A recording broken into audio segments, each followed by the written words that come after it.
नमस्कार, ABP news पर हाजिर हूं मैं रुमाना इसार खान। राजस्थान के रण में आज मतदान का दिन है। वोटिंग सुबह 7 बजे से जारी है और आप जानते हैं राजस्थान का मिजाज ऐसा है कि पिछले 3 दशकों से तो हर 5 साल के बाद सत्ता बदल जाती है। इसीलिए इस बार राजस्थान में बीजेपी की लड़ाई राज को बदलने की, कांग्रेस की लड़ाई रिवाज बदलने की।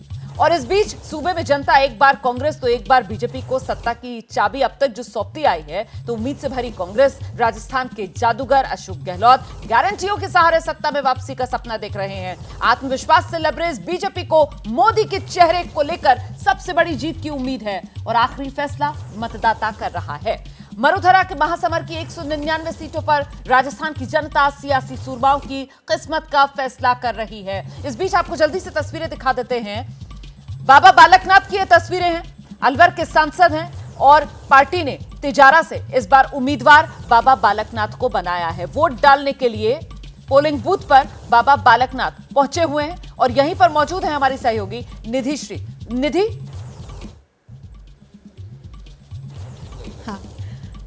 रोमाना, मैं पोलिंग बूथ के अंदर हूं और बाबा बालकनाथ यहां पहुंचे हैं और वोट देने आप जा रहे हैं। जी बिल्कुल, वोट देने जा रहे हैं। आपका आत्मविश्वास क्या कह रहा है? सिर्फ विधायक बनेंगे या सीएम तक? विधायक बनने के लिए चुनाव लड़ रहे हैं जी। विधायक बनने के लिए ही चुनाव लड़ रहे हैं। चाहें जो हो रही हैं, पीछे से जो आवाज आ रही है वो यही आ रही है कि तिजारा का सितारा इस बार सीएम बनकर रहे। नहीं, हम तो तिजारा को सितारा बनाएंगे और तिजारा की जनता की सेवा के लिए पार्टी ने मौका दिया है। तो इस बार जनता आपको विधायक क्यों चुने? आप तो सांसद थे। सेवा करने के लिए पूरी ट्रांसपेरेंसी, पूरी पारदर्शिता से जनता की सेवा करेंगे और जनता मौका देगी। माननीय प्रधानमंत्री जी का जो निर्देश है और उनके जो मार्गदर्शन में मौका देगी जनता। तो ये बाबा बालकनाथ इस वक्त मतदान करने के लिए पहुंचे हैं और मतदान करने से पहले इन्होंने मंदिर के अंदर जो है वो पूजा पाठ भी किया है और सिर्फ इतना ही कह रहे हैं कि तिजारा की सेवा करने के लिए जनता उनको इस बार चुने। अशोक गहलोत पर भी कटाक्ष करते हुए नजर आ रहे हैं और इस वक्त आपके सामने तस्वीर है बाबा बालकनाथ की, जो अब अपना मत डालेंगे और चूंकि वो तिजारा विधानसभा से उम्मीदवार भी है, हालांकि अलवर से सांसद होने की वजह से उनका मतदान केंद्र जो है वो अलवर में है और ये तस्वीर, चूंकि मीडिया की भीड़ भी यहाँ ज़्यादा है, बाबा बालकनाथ पर नजरें टिकी हुई हैं और चर्चाओं का बाजार जो है वो गर्म है। और इस वक्त आपको नजर आ रहे होंगे बाबा बालकनाथ जो कि अब अपना वोट डालने जा रहे हैं। और देखिए, चर्चाओं का बाजार इसलिए भी गर्म है क्योंकि लोग इनको इस तरीके से देख रहे हैं कि जिस तरीके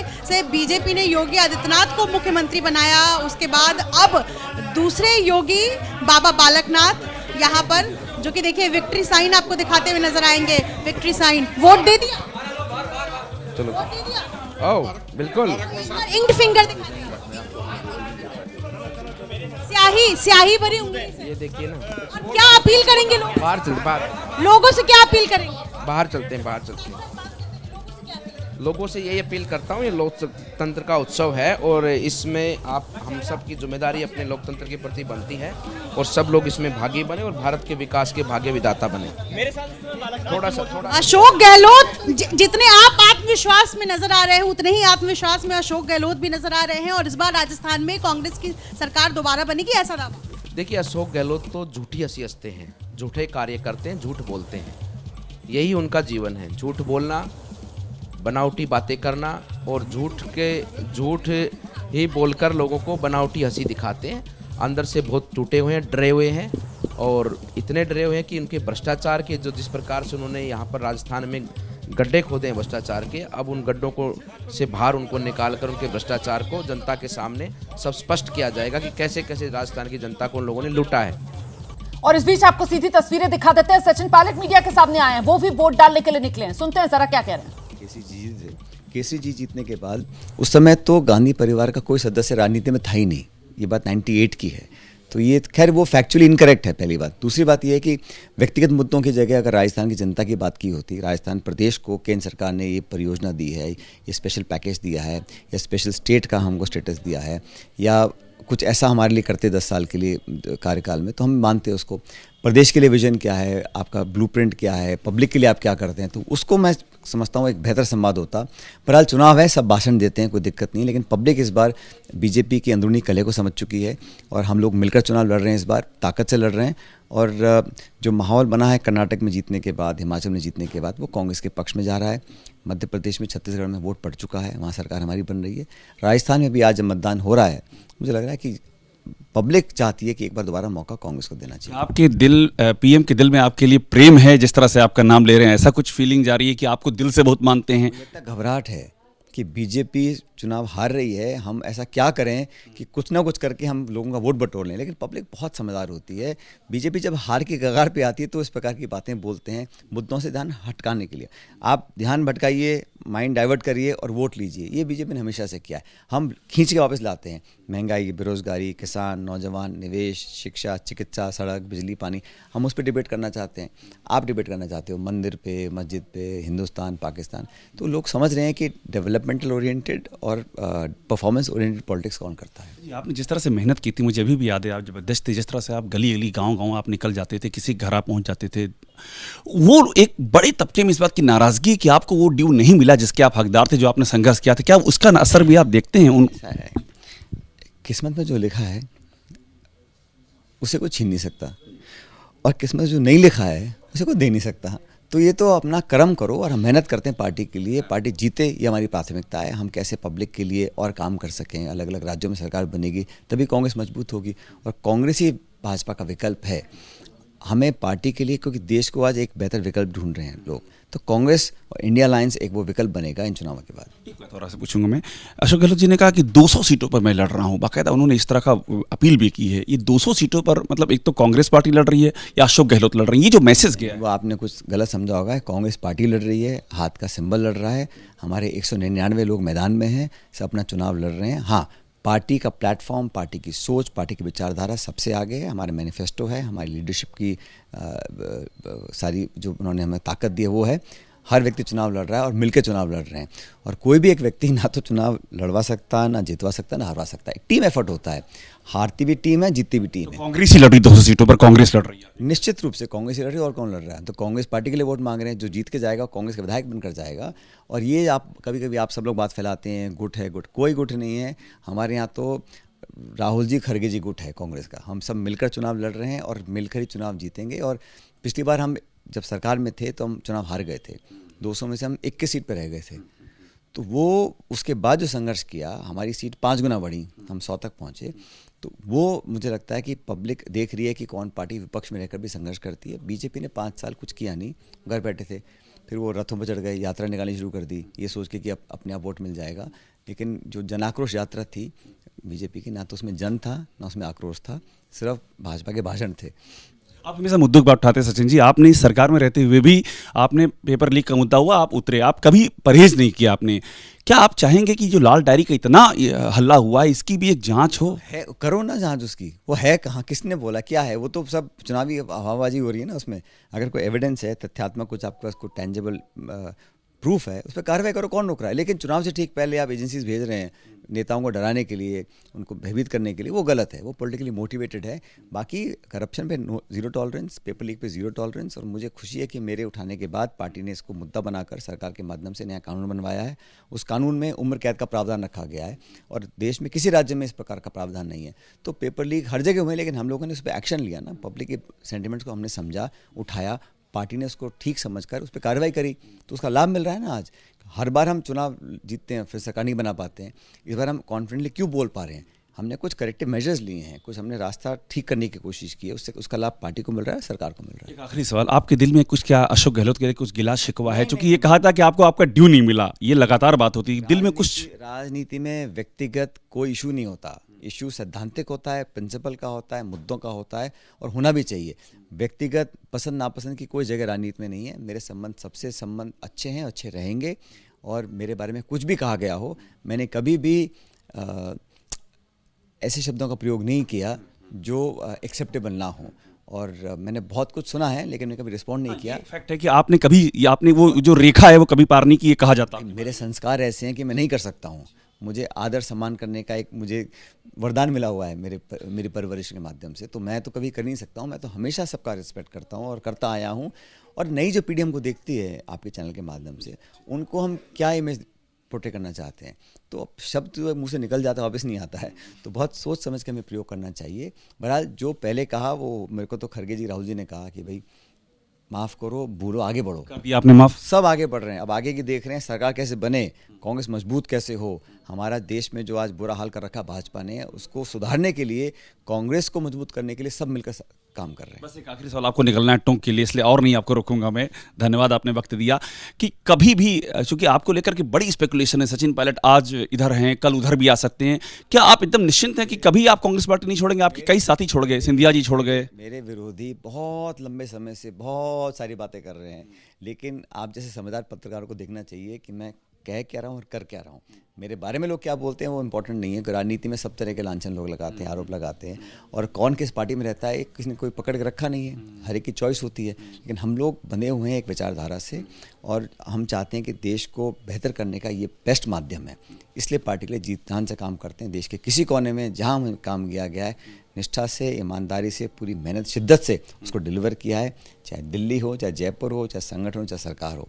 इसलिए आदमी को देखना चाहिए, इंसान को, कि उसका रास्ता क्या है।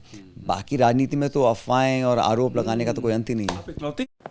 तो सचिन पायलट को आप सुन रहे थे। वोटिंग वाले दिन गीता का ज्ञान भी कि कर्म करता हूं, फल की चिंता नहीं करता, और साथ ही साथ अशोक गहलोत का वो बयान ना कि सभी 200 सीटों पर मैं ही चुनाव लड़ रहा हूं, उसकी काट भी कि हर सीट पर चुनाव तो कांग्रेस लड़ रही है और पार्टी का निशान पंजा लड़ रहा है। इस बीच में सीधे आपको लेकर चलती हूं हमारे सहयोगी नीरज पांडे, और उनके साथ इस वक्त चित्तौड़गढ़ से सांसद बीजेपी के सीपी जोशी प्रदेश अध्यक्ष, उन्हीं का रुख कर लेते हैं। क्या है आज वोटिंग वाले दिन सीपी जोशी के मन की बात, जरा जानिए तो नीरज।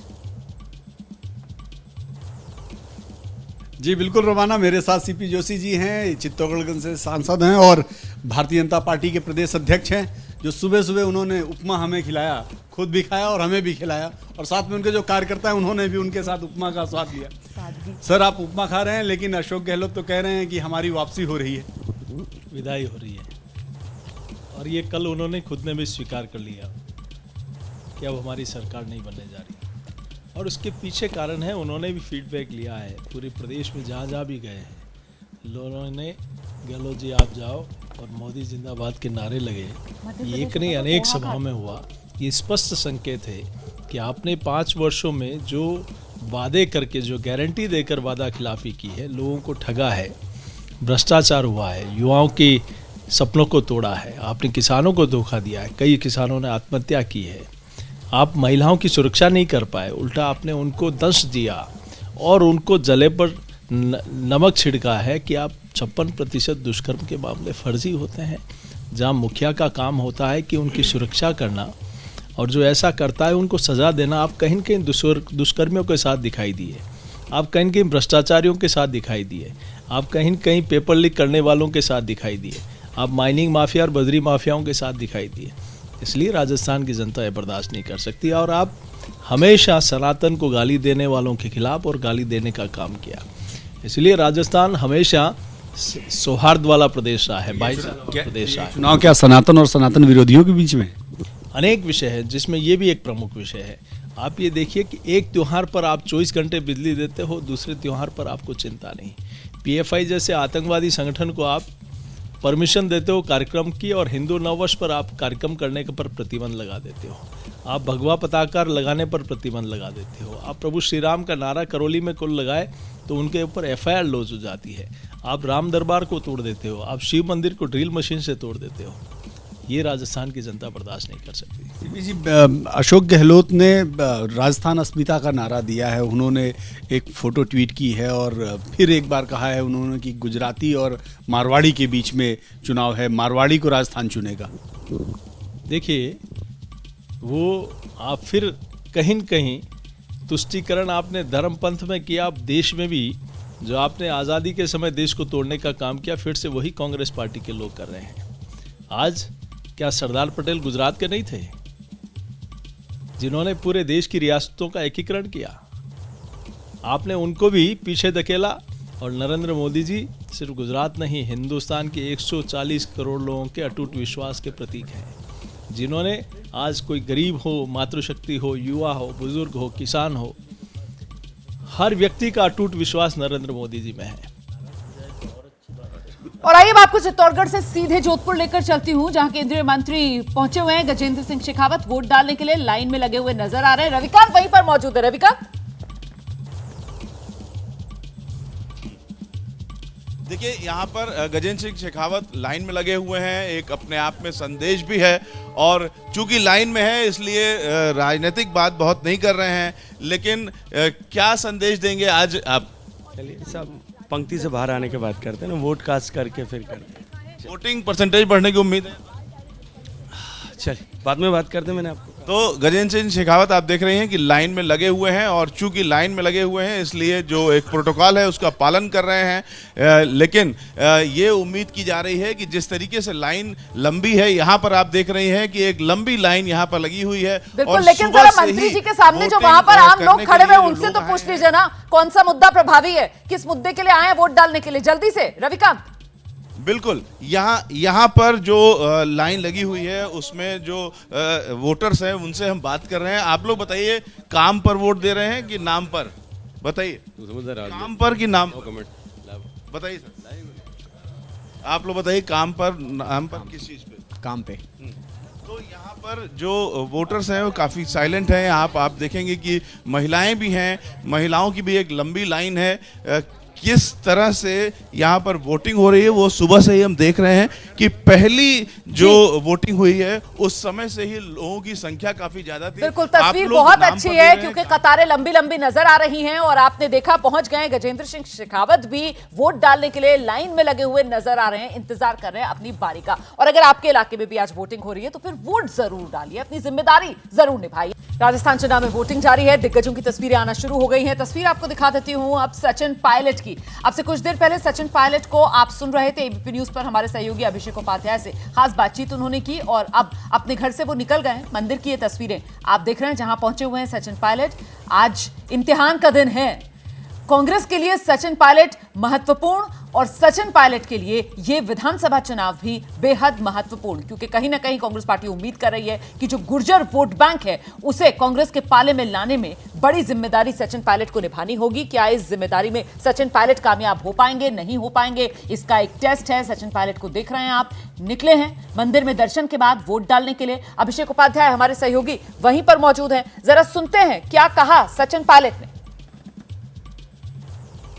हम सब पर बनी रहे, ये कामना आज मैंने की है। आप संकट मोचक होंगे, कांग्रेस के आप संकट मोचक के पूजन करने के लिए बालाजी का दर्शन करने पहुंचे हैं और हनुमान जी के भक्त हैं सचिन पायलट। ये देखिए, इस समय जो पेट्रोल पंप वाले बालाजी हैं उनका दर्शन करने के लिए यहाँ पर पहुंचे हैं सचिन पायलट, और यहाँ से दर्शन करके उसके बाद फिर वो टोंक के लिए निकलेंगे। दर्शन और पूजन का ये जो सिलसिला है ये इस बात की गवाही देता है कि वो इस बात को साथ लेकर के चल रहे हैं कि ईश्वर का आशीर्वाद और जो भावनाएं हैं वो भावनाएं भी उनके साथ बनी रहें। और ये देखिए, कलावा इस समय बंधवा रहे हैं सचिन पायलट। और सबसे अहम बात ये है कि यहाँ से फिर वो जाएंगे टोंक के लिए। सुबह सुबह उन्होंने एबीपी न्यूज़ से बात की है, उसमें उन्होंने ये कहा है कि वे उम्मीद कर रहे हैं कि वापस कांग्रेस सत्ता में आएगी। और उन्होंने ये भी कहा है कि कोई व्यक्ति अकेले चुनाव नहीं लड़ता है, सबके सब जो है मिल करके चुनाव लड़ते हैं। उन्होंने ये भी बात एक कही है। सबसे ख़ास बात ये है कि वो ये भी इस बात को कह रहे हैं कि हम जो है हम ये कोशिश करेंगे कि वो जो मुद्दे जनता के हैं हम उठाते आए हैं उनको आगे भी उठाते रहें। उन्होंने इस बात को भी कहा है। और देखिए, यहाँ से अब निकल रहे हैं सचिन पायलट और यहाँ से सीधे टोंक के लिए जाएंगे। और जो जनता का जुड़ाव है वो यहाँ भी दिखाई पड़ रहा है सचिन के साथ। तमाम लोग हैं यहाँ पर जो देखने के लिए आए हुए हैं। यहाँ से टोंक के रास्ते में हम सचिन को निकलते हुए देख रहे हैं। और यहाँ पर देखिए, ये जो बालाजी हैं, जो अनुयायी आए हुए हैं बालाजी के, वो भगवान की जय जयकार कर रहे हैं। और एक आस्था का नाता रहा है सचिन पायलट का। हनुमान जी के भक्त हैं सचिन पायलट और इसी आशीर्वाद को लेकर उम्मीद जता रहे हैं कि सरकार फिर से लौटेगी। अहम बात ये भी है जिस तरह से यहाँ पर चीज़ें चली हैं, देखिए सचिन की बातें सुनिए। मैंने कुछ हुआ क्या आज तक? तो परमपिता परमेश्वर का आशीर्वाद और प्रदेश की उन्नति हो, आज चुनाव अच्छे से संपन्न हो जाए और प्रभु की कृपा हम सब पर बनी रहे, ये कामना आज मैंने की है। आप संकट मोचक होंगे, कांग्रेस के आप संकट मोचक के दरबार में आए हैं। नहीं, मैं तो जनता के लिए समर्पित हूँ और मैं समझता हूँ कि हम सबको मिलकर एक शांति सद्भाव का माहौल बनाए रखना चाहिए, लेकिन हनुमान जी की जो ताकत है वो हम सबको, सभी लोगों को मिले, मैं इस बात की प्रार्थना करके आया हूँ। हनुमान जी की भक्ति में रहे हैं आप। हनुमान जी के भक्त रहे हैं सचिन। बजरंग बली से बड़ा देवता कौन है? बजरंग बली आज मदद करेंगे कांग्रेस। बजरंग बली जनता की मदद करेंगे, हम सबकी मदद भी करेंगे। सर मैंने आपसे बहुत मिलने की कोशिश की, मैं यूपी से हूं, यूपी से। सचिन पायलट को हम देख रहे हैं इस समय। और आइए जरा चर्चा कर लेते हैं विजय जी, अपनी राजनीतिक करियर की बड़ी लड़ाई जो सचिन पायलट इस बार लड़ रहे हैं। बड़ी लड़ाई है और महत्वपूर्ण लड़ाई है। हाँ। और ये लड़ाई उनकी भारतीय जनता पार्टी से जितनी है उतनी अशोक गहलोत से है। उनको इस चुनाव में अशोक गहलोत का जो कांग्रेस में दबदबा है उसे खत्म करना है, ये सबसे बड़ी कोशिश है। और इसलिए आपने देखा कि पूरे चुनाव में बहुत विवाद और ये सब चलता रहा, सरकार की बात भी हुई, अशोक गहलोत और सचिन पायलट की कोई साझा रैली नहीं हुई। हो सकता है कोशिश नहीं की गई या की गई, लेकिन सचिन पायलट जानते थे कि यदि अशोक गहलोत के साथ उन्होंने साझा रैली की तो यदि कांग्रेस की सरकार आती है तो फिर अशोक गहलोत ही मुख्यमंत्री बनेंगे। अभी आपने उनका इंटरव्यू देखा, अभिषेक ने किया है, उसमें वो कह रहे हैं कि अशोक गहलोत की सरकार थी, हम 21 पर पहुंच गए थे जब नतीजा आया, और उन्होंने अध्यक्ष रहते हुए 21 को 100 पर पहुंचाया कांग्रेस को। पार्टी का उन्होंने कहा कि पार्टी चुनाव लड़ रही है, 200 चेहरों पर जो अशोक गहलोत साहब ने कहा था कि अशोक गहलोत चुनाव लड़ रहे हैं, उन्होंने कहा नहीं, पूरी पार्टी चुनाव लड़ रही है। तो उनकी लड़ाई भारतीय जनता पार्टी से ज़्यादा अशोक गहलोत से, क्योंकि उनका पूरा पॉलिटिकल करियर अशोक गहलोत से जुड़ा हुआ है। बिल्कुल, और जल्दी से अब जरा आपको तस्वीरें दिखा देते हैं। राज्यवर्धन सिंह राठौड़ जो जयपुर ग्रामीण से सांसद हैं, उनको भी पार्टी ने इस बार विधानसभा चुनाव में उतारा है। पहली बार अपने करियर में विधानसभा चुनाव राज्यवर्धन सिंह राठौड़ लड़ रहे हैं। झोटवाड़ा सीट है, वहीं पर वोट डालने के लिए वो पहुंचे हैं और उनसे खास बातचीत की हमारे सहयोगी मनोज गहलोत ने।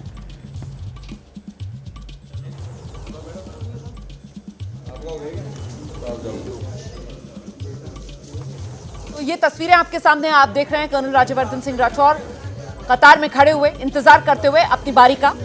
झोटवाड़ा से पार्टी ने यहां पर उन्हें चुनाव मैदान में उतारा है। झोटवाड़ा वो सीट है जहां से कांग्रेस की तरफ से 2018 में लालचंद कटारिया ने जीत हासिल की थी। वो सरकार में, गहलोत सरकार में कृषि मंत्री थे, लेकिन इस बार उनको टिकट नहीं दिया गया, बल्कि कहा यह गया कि वो खुद ही चुनाव नहीं लड़ना चाहते। ऐसे में कांग्रेस की तरफ से अभिषेक चौधरी को चुनाव मैदान में उतारा गया है, जिनके सामने राज्यवर्धन सिंह राठौड़। आरोप लग रहे हैं कि फर्जी वोट भी पड़ रहे हैं, कैसे अब इस पे आरोप? नहीं, मैं नहीं आरोप लगा रहा। मेरे पास फ़ोन आ रहा था, किसी जगह 4 लोग पकड़े थे, मैं कॉल करके बता रहा था बस। खेल की जगत में तो आपने धाक जमा ली है, अब राजनीति में दोबारा एक बार विधानसभा में कितना भरोसा है?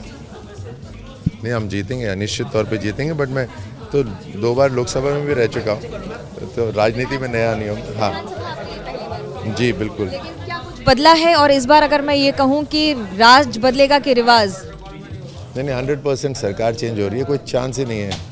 गहलोत साहब अपने भ्रम में रह ले 2-3 दिन और, कोई दिक्कत नहीं। गहलोत कह रहे हैं कि पूरे राजस्थान में मेरे चेहरे पे ही चुनाव हो रहा है। बहुत गहलोत साहब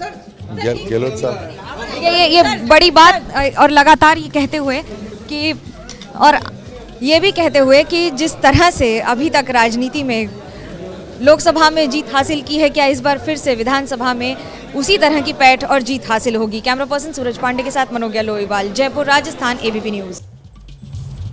और आइए सीधे आपको लेकर चलते हैं। मनीष शर्मा हमारे सहयोगी झालरापाटन में मौजूद हैं, जहां पर वसुंधरा राजे उम्मीदवार भी और वोट डालने के लिए भी निकलेंगी। वो उन्हीं का रुख कर लेते हैं और जरा जानते हैं अभी का अपडेट क्या है। मनीष, निकली वसुंधरा राजे घर से बाहर?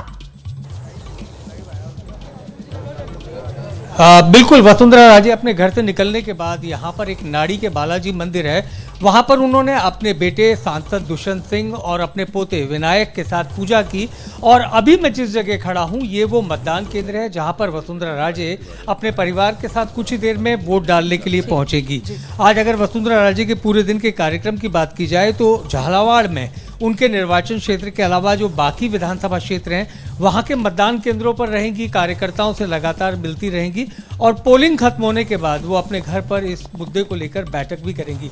लेकिन फिलहाल इस बूथ पर इंतजार हो रहा है वसुंधरा राजे का कि जब वो पहुंचे और अपना मताधिकार का इस्तेमाल करें। जी रोमाना। बिल्कुल, तो हड़ौती रीजन की ये झालावाड़ पाटन की सीट, यहां से खुद 2003 से लगातार वसुंधरा राजे जो हैं वो जीतती आई हैं और साथ ही ये जो लोकसभा सीट है यहाँ की झालावाड़ 12 सीट जो है वहां से उनके बेटे दुष्यंत जो हैं वो 3 बार के सांसद हैं। लेकिन महत्वपूर्ण ये हो जाता है कि इस बार विधानसभा चुनाव में बीजेपी की रणनीति में वो वसुंधरा राजे जो हमेशा आगे आगे रहती थी, प्रदीप जी, इस बार उन्हें उस रूप में पार्टी ने पेश नहीं किया। बिल्कुल, देखिए ये तो स्पष्ट हो गया था 2018 के चुनाव नतीजे आने के बाद से। लेकिन अगर आप वसुंधरा राजे सिंधिया की पूरी राजनीति पर नज़र डालें तो उन्होंने अपनी राजनीति को उतनी गंभीरता से कभी लिया नहीं जितनी गंभीरता से लेना चाहिए जिस पद पर वो पहुंच गई थी। जब 2002 में उनको प्रदेश अध्यक्ष बनाया गया था, कई महीने लगाए उन्होंने चार्ज लेने में, जाने को ही तैयार नहीं थी दिल्ली से नहीं जाना चाहती थी, दिल्ली से गई जयपुर तो फिर जयपुर से दिल्ली नहीं आना चाहती थी। 2018 से 2023 के बीच में पार्टी में पूरी तरह से निष्क्रिय रहीं, उन्होंने किसी पार्टी के कार्यक्रम में हिस्सा नहीं लिया और कुल मिलाकर उनका एक जो सबको साथ लेकर चलने की एक कला होनी चाहिए किसी भी नेता में जी। लीड करने के लिए, वो उनके साथ नहीं है। उनके साथ समस्या ईगो की बहुत ज्यादा है। मेरे ख्याल से वो इबारत 2018 में वसुंधरा राजे के लिए लिख दी गई थी जब वो नारे गूंजा करते थे अभय जी राजस्थान के चुनाव में कि मोदी तुझसे बैर नहीं, वसुंधरा तेरी खैर नहीं। इसके बावजूद भी तो देखिए ना कि इसमें मैं कहूँगा जो प्रदीप जी पहले भी कहते रहे हैं और मैं उस बात की तस्दीक करता हूँ जी, वसुंधरा राजे के कद का कोई नेता पार्टी आला कमान ने या भाजपा के संगठन ने, बहुत कहा जाता है कि भाजपा के पास बड़ा जबरदस्त संगठन है, तो संगठन के पास तो नेता भी होता है, नेता मिला के ही संगठन होता है ना। इसका मतलब है कि राजस्थान में भाजपा का जो संगठन है वो नेता विहीन संगठन है। अगर वसुंधरा राजे नेता नहीं है तो उनका कौन नेता है? गजेंद्र सिंह शेखावत नेता है या कौन उनका नेता है? क्योंकि ऐसा तो नहीं है कि संगठन कोई अलग चीज है और नेता कोई अलग चीज है जी। संगठन नेता बनाता है, नेता संगठन को एक आधार देता है, एक नुमाइंदगी देता है। तो वो एक बहुत महत्वपूर्ण मुद्दा है जिसको भाजपा आला कमान को भी हल करना है और राजस्थान के भाजपा संगठन को भी हल करना है। विजय जी, और इसी वजह से ये जो दिग्गजों सांसदों को चुनाव मैदान में बीजेपी की तरफ से उतारा गया, पूरी तरीके से इसको सबने सहमति के साथ मास्टर स्ट्रोक नहीं माना। ये भी कहा गया कि साहब ये तो पैनिक मोड में एक्शन लिया हुआ नजर आ रहा है। इसी वजह से ये सवाल उठता रहा। पैनिक मोड कहे ना कहे, लेकिन ज़रूरत थी क्योंकि पार्टी की वसुंधरा जी को 2018 में जैसे प्रदीप जी ने भी जिक्र किया, तय कर लिया था कि अब वो नहीं रहेंगी और खुद भी वो वसुंधरा जी 5 साल एक्टिव नहीं रही, लेकिन कोई सेकंड रंग की लीडरशिप तैयार नहीं हुई। अभय जी की बात ठीक है कि कोई नहीं है, लेकिन लीडर खुद भी बनते हैं। जैसे 3 अध्यक्ष बन गए इस समय, अरुण चतुर्वेदी बने, सतीश पुनिया बने, सीपी जोशी बने, गजेंद्र सिंह शेखावत है, अर्जुन राम मेघवाल है, दिया कुमारी है और राज्यवर्धन राठौड़ है। अब नेता खुद भी अपने आप बनता है ना, पार्टी मौका देती है। इन सबको मौका दिया गया है ना इतने लोगों को। फिलहाल जरा जल्दी से पार्टी का नेता उस तरह से नहीं तैयार हो पाया जो वसुंधरा जी का कद का। बिल्कुल, दर्शकों को लेकर चलते हैं जल्दी से। हमारे सहयोगी हर्षा कुछ आंकड़े दिखाएंगे आपको उस रीजन के जो रीजन गढ़ माना जाता है वसुंधरा राजे का। 2018 में यहाँ पर क्या नतीजे रहे थे, लेकर चलते हैं आपको हर्षा के पास। बिल्कुल रोमाना, वसुंधरा राजे का गढ़ हड़ौती 2018 को इस रीजन की कुल सीटें 17 थी और उसी के रिजल्ट हम आपको बताएंगे। 2018 में कांग्रेस के हाथ 7 सीटें आई थी, बीजेपी के हाथ 10 सीटें आई थी और अन्य के हाथ में 0 सीटें आई थी। तो 2018 में हड़ौती रीजन का क्या कुछ रिजल्ट रहा वो हम आपको दिखा रहे हैं। कांग्रेस के हाथ 7 सीट, बीजेपी के हाथ 10 सीट और अन्य के खाते में 0 सीटें आई थी। तो ऐसे में वसुंधरा राजे का गढ़ माना जाता है और हमने देखा किस तरीके से वोट पड़ना शुरू हो गए हैं और आज शाम तक ईवीएम मशीनों में सभी की किस्मतें कैद हो जाएंगी। हड़ौती रीजन की हम लोग बात कर रहे हैं, 2018 में क्या कुछ नतीजे रहे थे वो हम आपको बता रहे हैं। कांग्रेस के हाथ 7 सीटें आई थी और अगर बीजेपी की बात करें तो 10 सीटें उनके खाते में आई थी, अन्य के हाथ में 0 सीट, यानी कि उनका खाता ही नहीं खुल पाया था। तो आप देखिए किस तरीके से कांग्रेस 7 सीट पर सिमटी थी, बीजेपी 10 सीट पर सिमटी थी। हाड़ौती की बात कर रहे हैं हम, 2018 में क्या कुछ इस रीजन के नतीजे रहे थे। स्नेहलता के पास आपको लिए चलेंगे। बिल्कुल हर्षा, और आइए अब मुद्दों की बात कर लेते हैं, क्योंकि मुद्दे ही तो हैं जो जनता के जहन में हैं। और आज क्या क्या मुद्दे हैं वो स्क्रीन पर देखिए।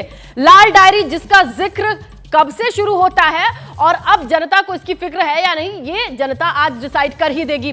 पेपर लीक लगभग 3 का एवरेज रहा है हर साल। पेपर लीक का मामला जनता के बीच में रहेगा या नहीं। जाति जनगणना एक ऐसा हिसाब किताब जो हर राज्य में इसकी चर्चा होती ही चली आई है। इसके बाद बात आती है राजस्थानी अस्मिता। आज फिर अशोक गहलोत ने एबीपी न्यूज पे कह दिया कि गुजराती वोट कहां मांगेगा, राजस्थानी वोट, मारवाड़ी वोट कहां मांगेगा। इसके बाद आप देखिए कन्हैया लाल की हत्या उदयपुर में होती है और उसकी गूंज काफी दूर तक जाती है, पूरे देश में जाती है। इसके बाद ओल्ड पेंशन स्कीम, ये ऐसी स्कीम है, ये जनता के बीच में रखी गई है कि सरकार बदली तो स्कीम ना बदल जाए। इस बात का डर जनता के बीच में रहेगा या नहीं, ये देखना होगा। ईडी की रेड जल जीवन मिशन को लेकर के जिस तरीके से सामने आई, ईडी को लेकर के अशोक गहलोत का बयान सामने आया, ये सारी चीजें क्या प्रभावी रहेंगी, ये मुद्दे हैं। Ashok Gehlot versus pilot. देखिए आज भी हमारे सहयोगी अभिषेक उपाध्याय ने पूछा कि आखिर सबकी सब सीटों पर कांग्रेस वोट लड़ रही है या गहलोत, तो उन्होंने स्पष्ट कर दिया कि पंजा लड़ रहा है, यानी ये चीजें जनता के जहन में है। और अगर बीजेपी की बात करें तो बीजेपी मोदी के चेहरे पर यानी कमल का फूल चुनाव लड़ रहा है या फिर बीजेपी का सीएम फेस है कौन, ये तमाम चीजें मुद्दों के रूप में सामने आ रही है। सीधा रुख करते हैं रोमाना का। बिल्कुल, और आइए सीधे आपको तस्वीरें दिखा देते हैं। वसुंधरा राजे पहुंची हैं पोलिंग बूथ पर वोट डालने के लिए। तस्वीरें आपके सामने अपने घर से निकली थी, उसके बाद मंदिर गई, वहां पर पूजा अर्चना करने के बाद अब वसुंधरा राजे वोट डालने के लिए पहुंच गई हैं। तस्वीरें आपके सामने। हमारे सहयोगी मनीष शर्मा भी यहीं पर मौजूद हैं। सीधे आपको मनीष शर्मा के पास लेकर चलते हैं। मनीष जी बिल्कुल रोमाना, आप देख सकते हैं कि वसुंधरा राजे अपने मतदान केंद्र पर पहुंच चुकी हैं और इस वक्त वो अपने वोट का इस्तेमाल करने के लिए भीतर दाखिल हो रही हैं। ये मतदान केंद्र हाउसिंग बोर्ड इलाके में आता है, झालावाड़ का, और इनका परंपरागत केंद्र रहा है। विनायक हैं जो वसुंधरा जी के बेटे दुष्यंत के पुत्र। विनायक पहली बार वोट डालने जा रहे हैं, कैसा लग रहा है? You're going to cast your vote for the first time. I'm feeling very good. I'm very happy about it. I'm very. Is it vote for Dadi? You can't disclose it. Voting for the country. कैसा लग रहा है आपको पहले? तो हम देख सकते हैं वसुंधरा जी इस वक्त अपने मतदान केंद्र पर जा रही हैं। मैम क्या आपसे बाद में बात करेंगे आप? After this. Please ma'am. तो वसुंधरा राजे पहुंच गई हैं वोट डालने के लिए परिवार के साथ, अपने साथ में उनके पोते विनायक भी नजर आ रहे हैं। पहली बार वोट डालने के लिए पहुंचे और आप जानते हैं ये वो इलाका है जो वसुंधरा राजे का अपना इलाका है। सियासी तौर पर वसुंधरा का मजबूत गढ़ है। 2003 से ये जो झालरापाटन सीट है यहां से खुद वसुंधरा राजे जीतती आई हैं और साथ ही यहां जो संसदीय सीट है वहां से 3 बार उनके बेटे दुष्यंत सांसद रहे हैं। हम छोटे से ब्रेक। राजस्थान की पूर्व मुख्यमंत्री वसुंधरा राजे ने वोट डाल दिया है। मतदान के बाद मीडिया के सामने वसुंधरा राजे। हाँ? अभी तो पहले अपन आग्रह करें उन लोगों को जिनसे अपन वोट मांगना चाहते हैं। Come on now. Vasundhara ji मुख्यमंत्री कौन होगा अगला? इंग्लिश। हाँ, मैं भी कह रही हूँ अंडर करंट है, वो भी अशोक गहलोत जी को मालूम पड़ जाएगा। गहलोत साहब कह रहे हैं मैम कि इस बार रिवाज बदलेगा राजस्थान के अंदर और इस बार कांग्रेस सरकार। मैं भी कह रही हूँ, I am agreed with him कि अंडर करंट है और वो अंडर करंट उनको अपने को सबको दिख जाएगा 3 तारीख को जब भारतीय जनता पार्टी का कमल खिलेगा। Now you ask me in English. One reaction in English. Once in English for every. Just move back, yeah, guys. Stop it. Stop it. Just behave yourself. How lovely they are. Lovely guys, you guys are. I hope Navmata are learning from you guys. So today's vote is very special. Of course, it's your 11th election personally for you also. Think of it. And for the BJP, there's a lot riding, on this. It's been a high voltage election, closely fought. Yeah. The Congress government has talked about their social welfare schemes. So just No, as far as I'm concerned, I just would like to request all voters to come out because this is a very important moment.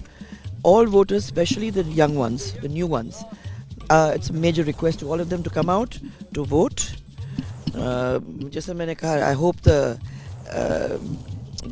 lotus of flowers properly today, and I hope that this is also a vote cast for nation building. Mr. Gehlot is saying, ma'am, who's come, Vinayak is standing right next to you, so after you, we're going to ask him also something. But what's your, he came all the way to vote. Yes. I think that all the Navmat Datas, generally, as one speaks to them, there's a lot of enthusiasm because they are first-time voters and they are feeling like now they are part of the big nation-building machinery. So it's a very big thing for them.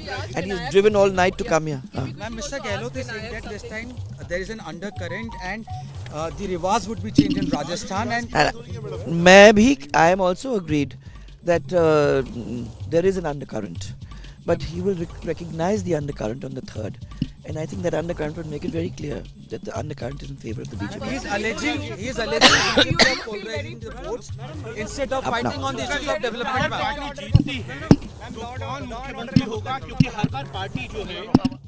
और लोकतंत्र की पवित्रता, शुचिता दोनों को का परिचायक है। पिछले आज़ादी के बाद में पहली बार हुए चुनाव में 35% मतदान से अब 70% से ज़्यादा मतदान होने लगा है। लेकिन अभी भी मेरा आग्रह और अनुरोध यही रहेगा कि हम और अधिक इस मतदान प्रतिशत को बढ़ाएं। सरकार के स्तर पर भी इस पर प्रयास हो रहे हैं, लेकिन सभी पॉलिटिकल पार्टियां भी इस स्तर तक प्रयास करती है। मैं सब मीडिया के बंधुओं से भी कहूँगा, क्योंकि मतदान प्रक्रिया अभी प्रारंभ हुई है, लगभग 2 घंटे होने को हैं। आप सब चैनल्स के माध्यम से भी ये संदेश लोगों तक जाए, ये प्रेरित लोगों को हम सब मिलकर के कर सकें कि अधिकतम मतदान हो। इस बार क्या लगता है, क्या रिवाज बदलेगा इस बार? देखिए, भारतीय जनता पार्टी प्रचंड बहुमत के साथ सरकार में आ रही है। जनता अब की बार मतदान करते समय जो 5 साल तक दुख, तकलीफ, कष्ट सहे, महिलाओं के साथ जो अपमान हुआ, महिलाओं के साथ जो अपराध हुए, उन एक एक अपराध का जैसे बदला ले रहे हो। जिस तरह से राजस्थान में पेपर लीक की घटनाएं हुई, जिस तरह से राजस्थान में अपराध बढ़ा, जिस तरह से राजस्थान में भ्रष्टाचार बढ़ा, इन सब विषयों को संज्ञान में रखते हुए अब की बार राज बदलने के लिए और एक नया इतिहास कायम करने के लिए राजस्थान की जनता मतदान करने वाली है। आप मारवाड़ से बिलोंग करते, तो मारवाड़ में क्या स्थिति रहेगी?